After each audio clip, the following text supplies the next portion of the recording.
Greetings to all the students. I welcome you all on the YouTube platform of NextIAS, and you are watching Daily News Analysis, an initiative of the NextIAS where we discuss the important articles published in the Hindu, the Indian Express and the PIBs. We already, with the help of What to Read, have covered all the possible articles to be understood, to be read, and with what respect and to extent. With the What to Read initiative over our YouTube, you may watch it. Now, with the help of this video, the topics that we are going to cover in an explain section will be local polls in India, National Human Rights Commission, Special Economic Zones aspect, and the fourth one will be the troubled water of Godavari and issue of interstate water disputes in India. And in the decoded section, we are going to have study about or talk about the Shanghai Cooperation Organization issues and relationship with India. So let's start with today's decoded topic, which is India and SCO relation, which is visible over your screen. The backdrop is that the Raksha Mantri, Shri Rajnath Singh ji, is to participate in SCO Defense Ministry meeting in China, right? Now, what is Shanghai Cooperation Organization? It is an organization that focuses on political, economic, international security and defense matters in Eurasia. It holds the distinction of being the largest regional organization in terms of geographic coverage and the population associated. That means it represents 42% of world's population and 23% of world's GDP. Currently, there are 10 members: China, India, Kazakhstan, Kyrgyzstan, Russia, Pakistan, Tajikistan, Uzbekistan, Iran and Belarus. This is for prelims specific thing. And India and Pakistan both became the member of SCO in 2017. 2017 में वो लोग दोनों के एक साथ बैठ के member बने हैं, right? So this is just a overview of thing regarding to SCO part. This chart is to mention regarding the members of the SCO. Now, the reasons behind the formation of SCO. But before we talk about the reasons behind the formation of SCO, we just need to little bit understand the certain aspect related to the Central Asian Republicans. That means the 5 major countries of the Central Asians and why India needs it. Of those two kind of things. First, we need to know that the first country, if I say, that is the Kazakhstan. Right? Kazakhstan is known to have the largest producer of uranium in the world and the second largest uranium reservoir. It is known to be the only country which is having all the minerals mentioned in the Mendeleev's chemistry table, right? Second, Uzbekistan is rich in oil, gas, gold, etc. Turkmenistan is a country which is endowed with the 4th largest natural gas reserve. Tajikistan is another country which is very rich in hydroelectric potential. And the last, Turkmenistan, it is, or I would say the Kyrgyzstan, it is linked with the gold aspect for sure. Another thing is that religious fundamentalism, ISIS footprints, militaries or the terrorism, I would say, which is engulfed into those 5 Central Asian Republic countries. In the backdrop of that, we may understand that why it led to the formation of the SCO. So the first reason was the regional security and the stability. Combating terrorism, separatism and extremism, I just quoted. Preventing cross-border threats and enhancing confidence building measures in border areas. Why these confidence building measures in border areas? The reason being that none of the 5 Central Asian Republicans had to fight for their independence. The freedom was given to them as a gift. That means none of the country has the confidence of financial or the economic viability or their sustainable survival in the long. So they needed someone else to support for their survival. That led to the formation of the SCO. Second, the managing border disputes. It was majorly formed to resolve the border dispute after the collapse of Soviet Unions. Each and every 5 these Central Asian Republicans are fighting with each other country over petty issues. Third, promoting economic cooperations. to enhance economic connectivity, trade, energy, cooperation across the Eurasian region. How? Remember that all those CARs, the Central Asian Republicans, are landlocked countries, but they have leveraged this landlock into becoming an economic hub after constructing a web and the network of roads, connectivity, oil pipelines connecting the countries to the seaports, and creating a greater supply chain aspect that can be served for the purpose of INSRT to be taken place and can be helpful for BRI's projects like such, right?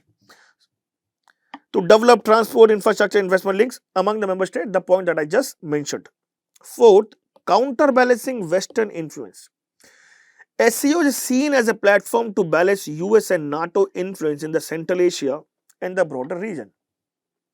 Why this thing is seen? Because there are certain counter initiatives that was there in the cards. For say Russia's CSTO is there, Russia's EEU is there, NATO's peace partnership with the cards is there. So different initiatives of this particular region was there with different countries. So there was a mistrust and a misunderstanding and having a particular support from certain outside part was there as a notion among those members. Counterbalancing Western influencing because of Russia's dominance. That is the thing is there. Fifth, enhancing cultural and people to people ties. It aims to deepen cultural cooperation, academic exchange, mutual understanding amongst diverse civilization in Eurasia. Now, another very important thing that to be understood is that what led to the incursion of countries like India and Pakistan, Iran and Belarus afterwards, right? So there are two and three major things that you need to understand. The first and the foremost thing that you need to understand regarding the expansion, that the Ukraine issue, or I would say the fallout of Ukraine issue that started in the year of 2014. Second major thing that happened at the world was the withdrawal of the NATO forces. Withdrawal of NATO forces, right? And the third was consistent footprints of ISIS in this particular area, including the cases of drug trafficking is there, which is emanating from the side of Afghanistan. And all those issues has made sure that this formation of SCO, and not only formation but the adding of new countries will take place in the SCO. Now, India and the SCO as a part, right, is about talking the tightrope. So, what is about talking the tightrope is that India's journey has been observer since 2005 and became the full member in 2017. India's first ever presidency was taken place in 2013, but the summit was hosted virtually. Now, India's strategic priorities in SCO, that means why India needs the SCO. So, the first and the foremost thing you need to understand that, as I quoted, Kazakhstan, Turkmenistan, Tajikistan, Kyrgyzstan for the gold as well, right? These countries are of immensely rich in natural gas and iron ore and other minerals. On the other hand, have understanding of India's situation. We know that India is going to become second largest importer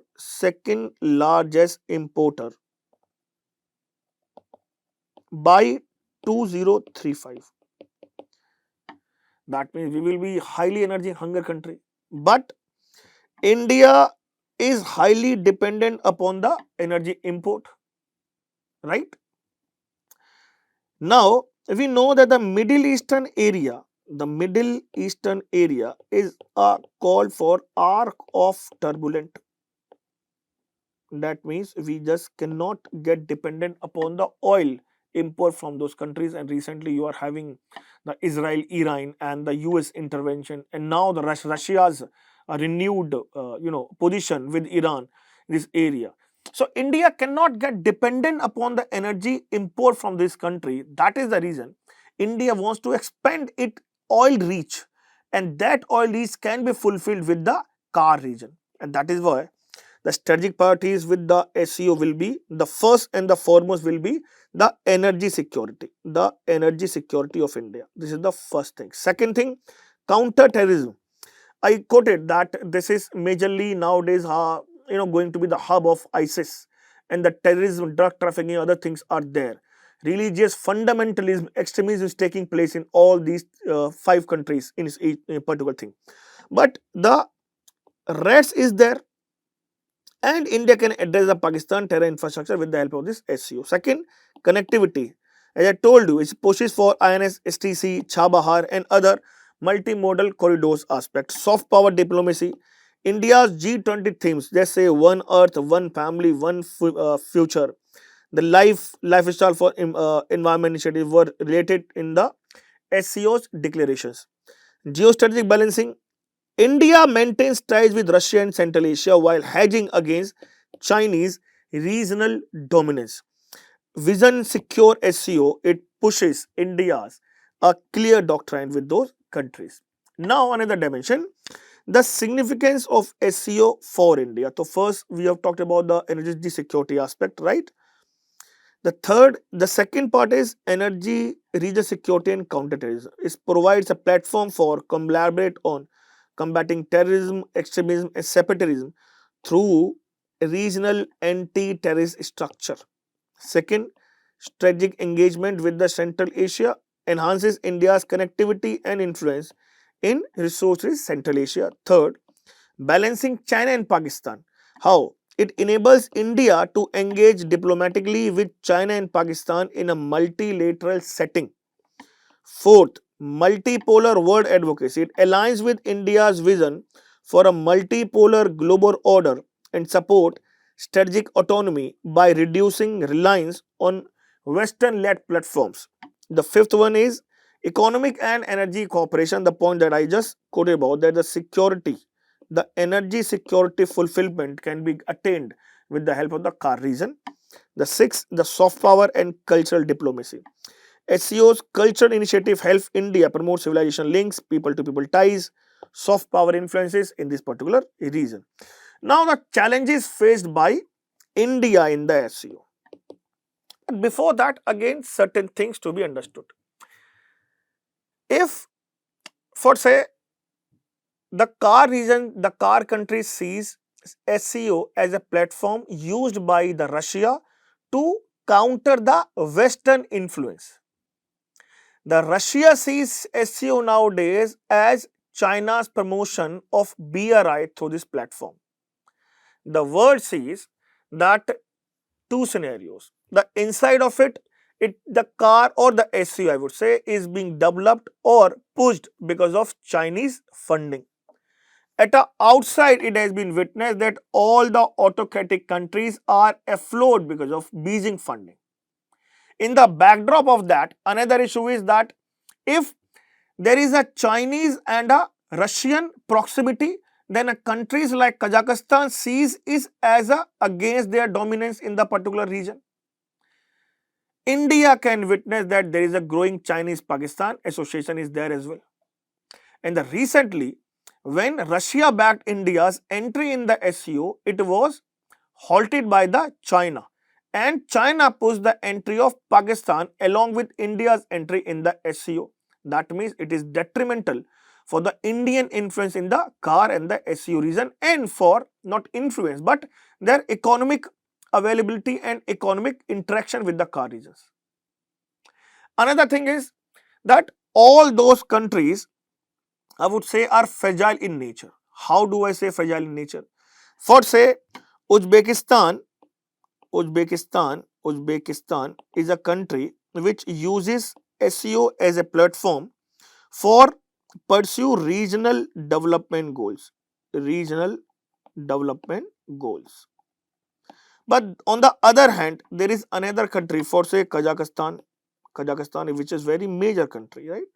Kazakhstan, which seizes this SEO as a platform for the larger issue like regional peace and stability. Kazakhstan even supports the idea of Pan-Asian Wealth Fund under their initiative of Nurlu Zol. Nurlu Zol.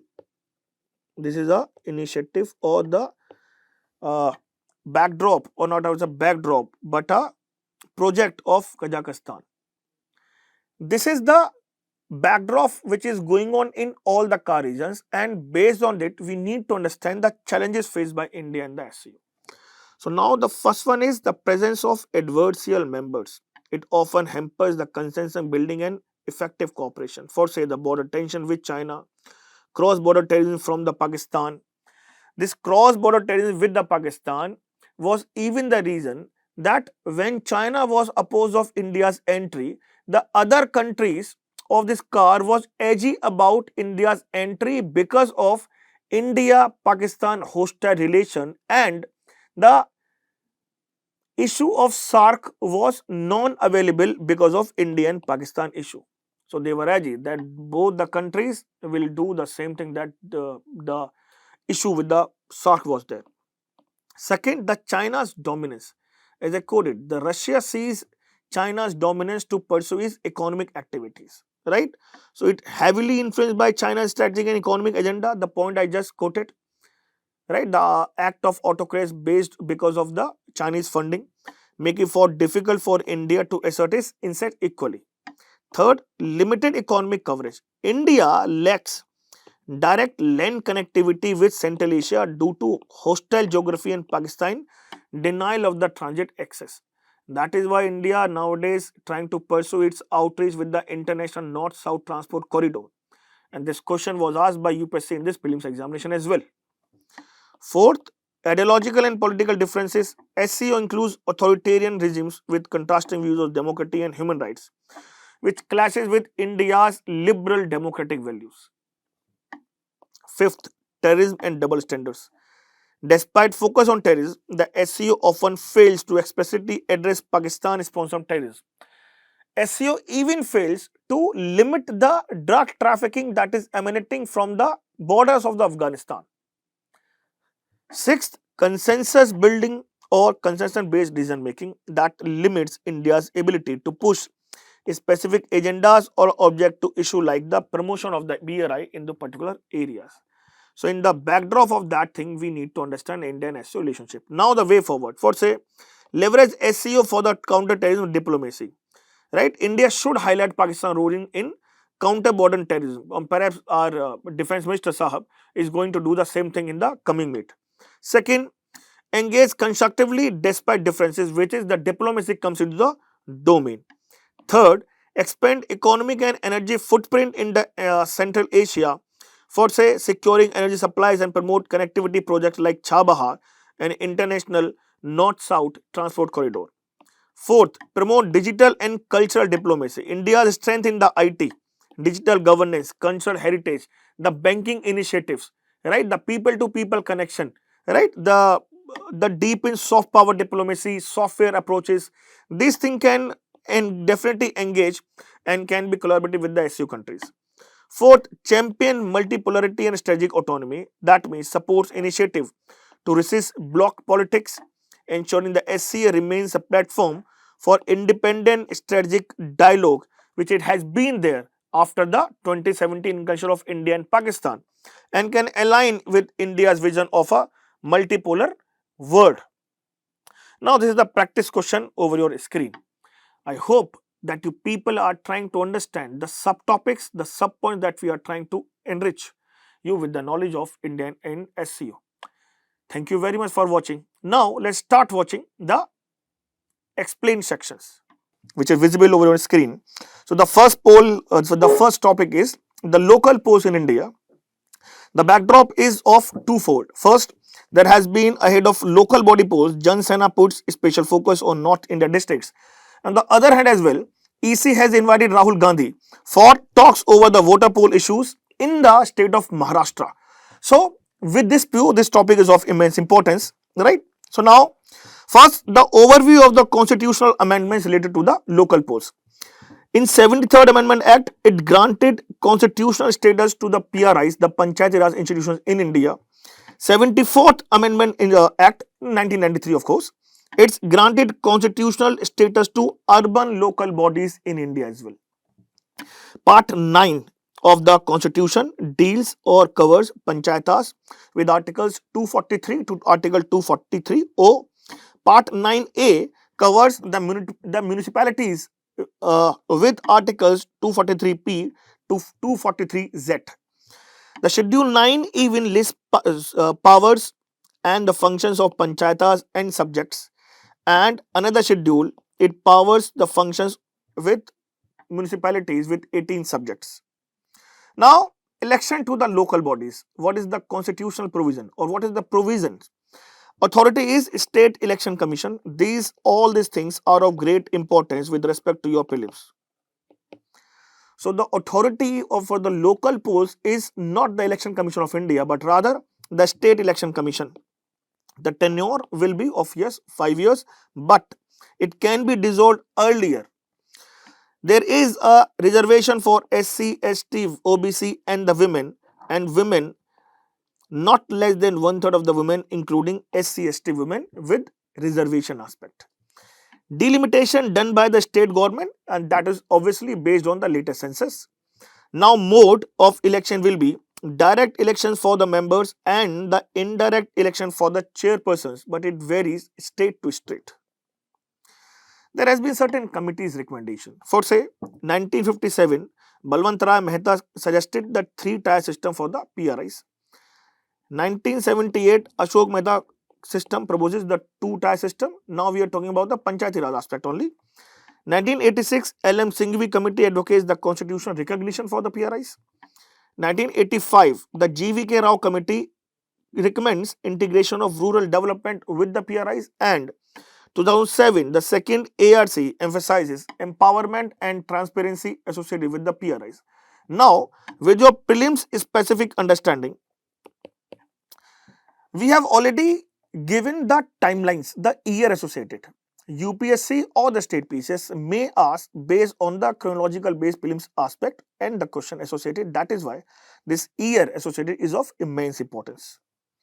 Now, we are trying to give you this kind of mind map, the mind map with which you can definitely understand what specific thing to be understood with respect to the local polls in India. Now, at last, this is the previous year's question papers over your screen. Solve it out. This is the practice question. Try it. The practice question for the mains, because this topic again is a little bit of importance for the mains examination paper 2 as well. Now, the second topic of today's explained section, this is NHRC, National Human Rights Commission. Why this topic is important? Because NHRC has taken a suo motu cognizance of a media report that 2 employees died and another was hospitalized after inhaling poisonous gas in Andhra Pradesh. Now, about the NHRC, it is a statutory body, not a constitutional body in India, established under the Protection of Human Rights Act 1993, and the NHRC seeks to protect the right to life, liberty, equality and dignity enshrined in our constitution and international human rights instruments as well.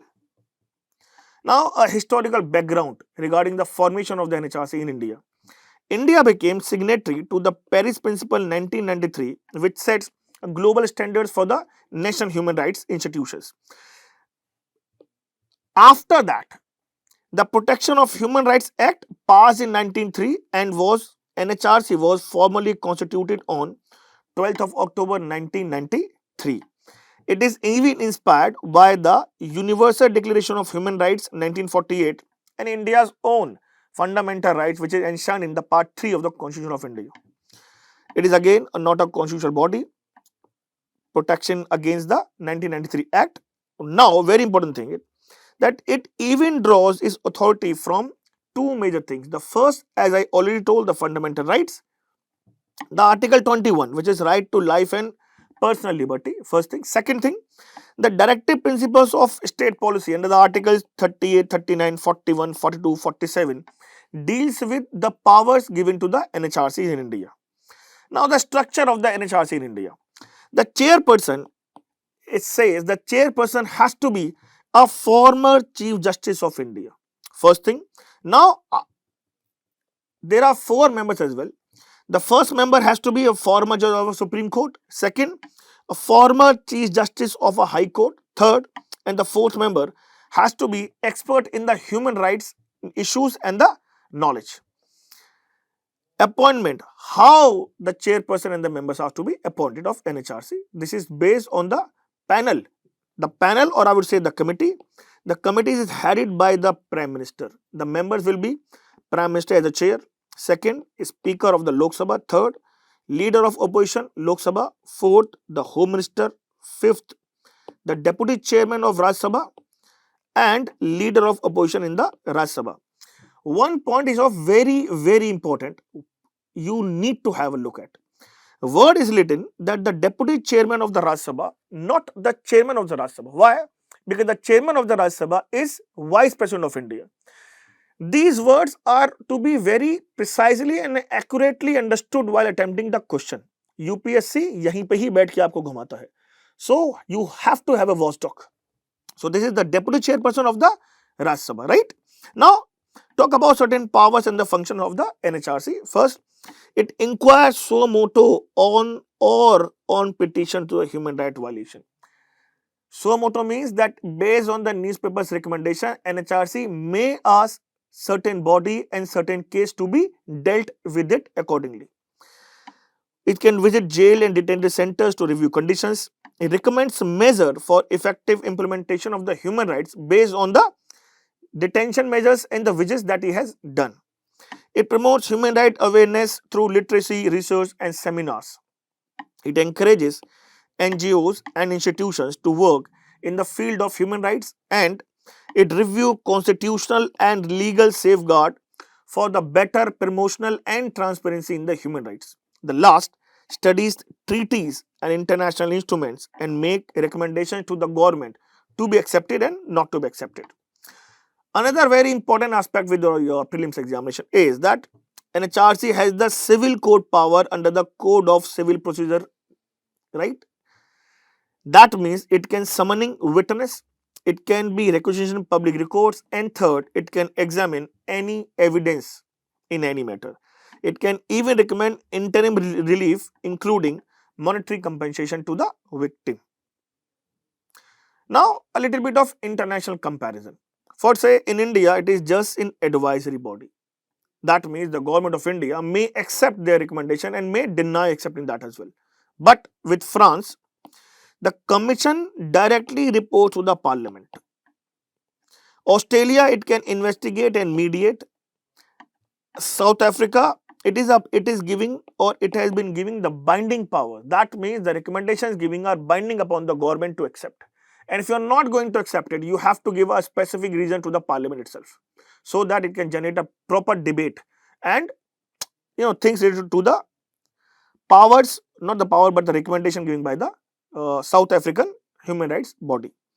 In UK, it can even initiate a judicial proceedings. So this is the international comparison.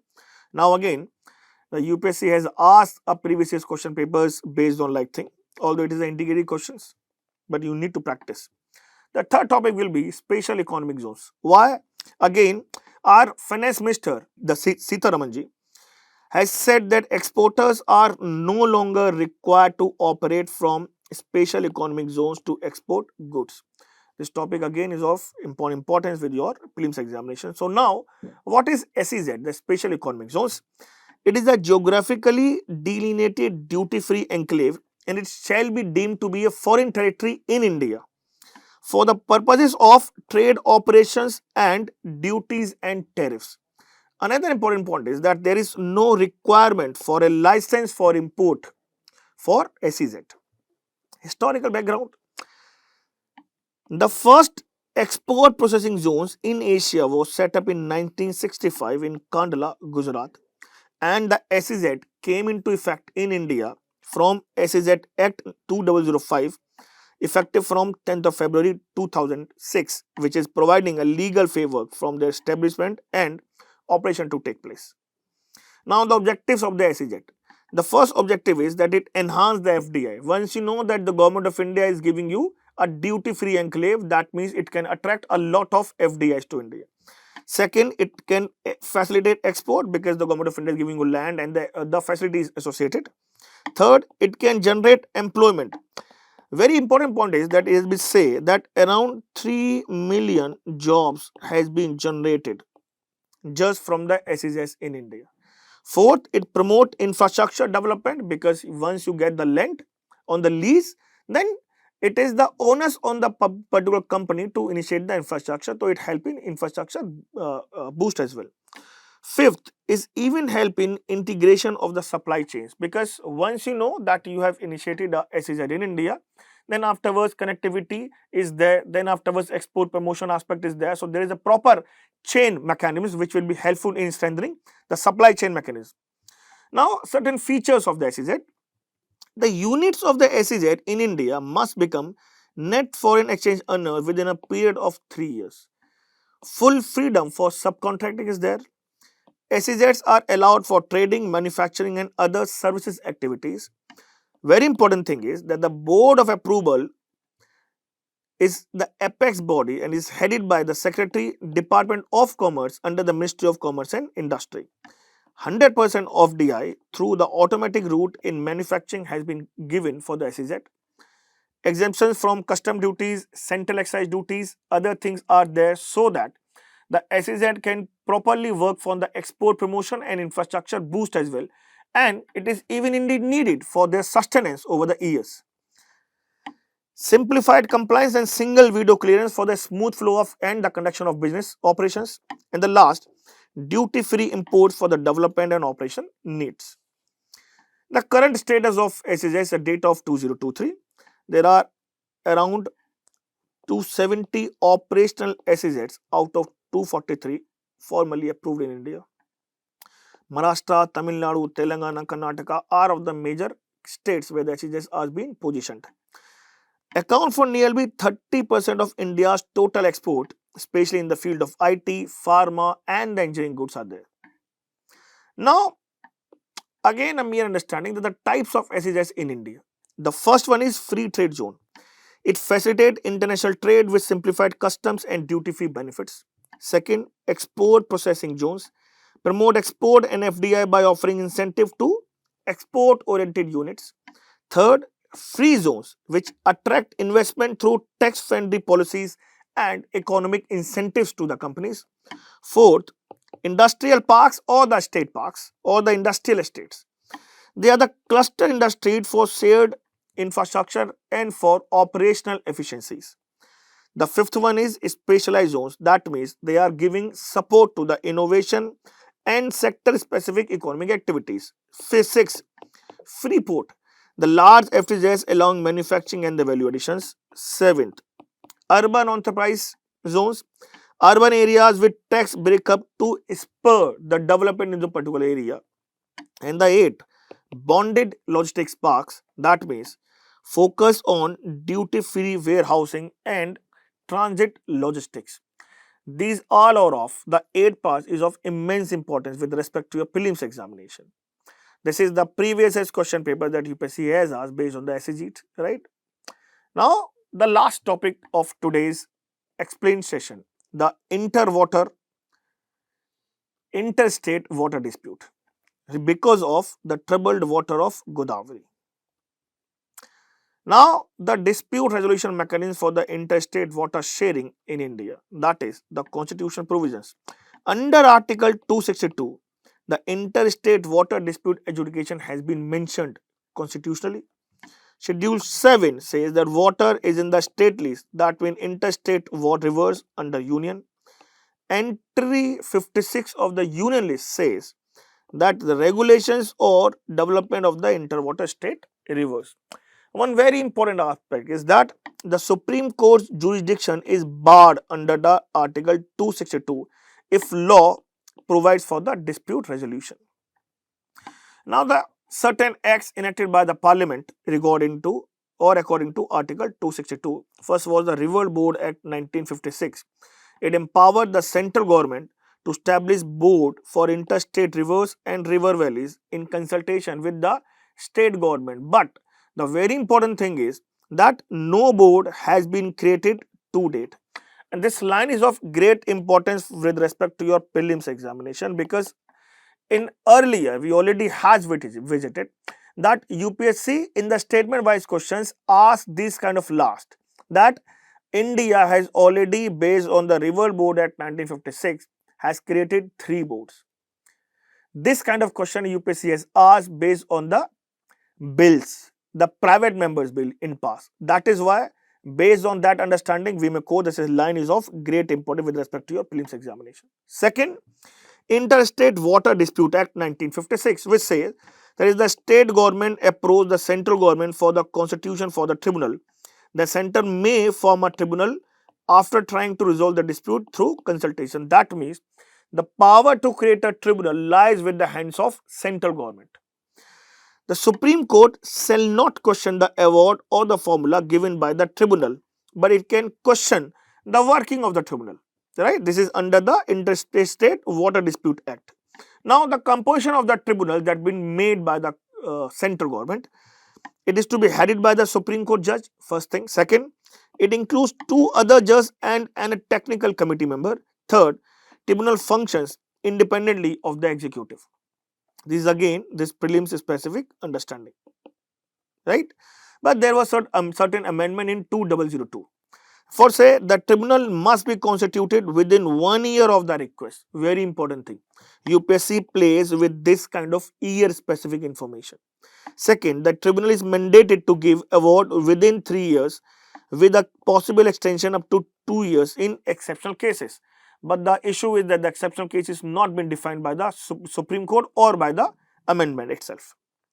Now, key fact is that there are, 7 or 8 interwater dispute that has been there in India based on the rivers. So, the another possible question that can derive from this is the possible water, the interstate water dispute that has been derived from the particular rivers associated, right? Now, dispute resolution mechanism, tribunals, now the Supreme Court, tribunals awards are binding. Kaveri is the most litigated water dispute in India. Again, a practice question over your screen, and this question was asked by the MPPSC in one of his prelims examination. We have derived this question from there itself. That means, to let you know that the topics we are covering is not only specific for your UPSC but for your different examinations concerned as well, right? Thank you very much for watching daily news analysis initiative of the Next IAS, and I hope that it is solving your purpose of understanding what to read, especially from the newspapers, and for a better understanding that to what extent you need to watch it. Keep watching daily news analysis. Thank you very much.